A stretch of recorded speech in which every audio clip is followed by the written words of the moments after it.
It's caught in the crossfire.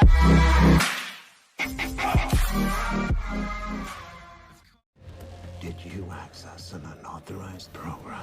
It's Hollywood's take on one of the biggest intelligence leaks in U.S. history, the new Oliver Stone film, Snowden.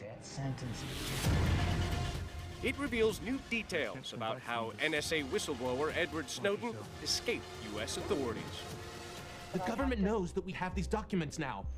Snowden first went public from this hotel in Hong Kong in May 2013, making his bombshell revelations about NSA surveillance programs in an interview with The Guardian newspaper. The NSA specifically targets the communications of everyone. Around that time, Hong Kong-based lawyer Robert Thibault was hired to represent the most wanted man in the world. Mr. Snowden was nervous when I met with him. The lawyer hid Snowden in the middle of this crowded city for weeks.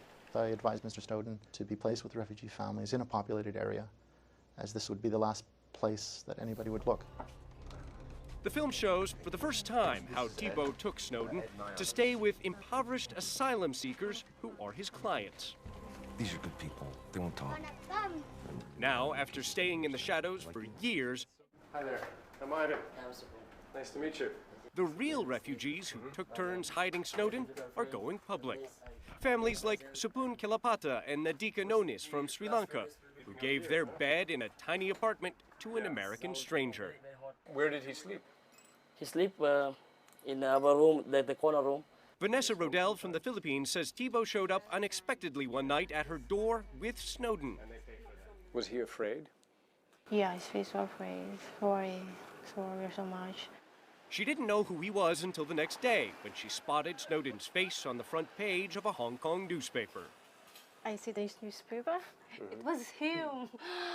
The guy who's living in your house. I'm very, very shocked. I said, oh my God, the most wanted man in the world is in my house.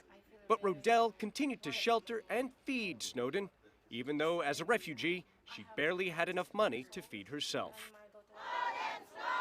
There are at least 14,500 asylum seekers in Hong Kong, some of whom joined this recent protest on behalf of Snowden. The Hong Kong authorities here refuse to accept any of these refugees. Their children are born here stateless. Does he have a passport? No. Does he have a citizenship? No. People with the least to give gave the most to protect a man on the run. To this day, he is grateful. They protected me. They believed in me. But for that, I might have had a very different ending. Ivan Watson, CNN, Hong Kong.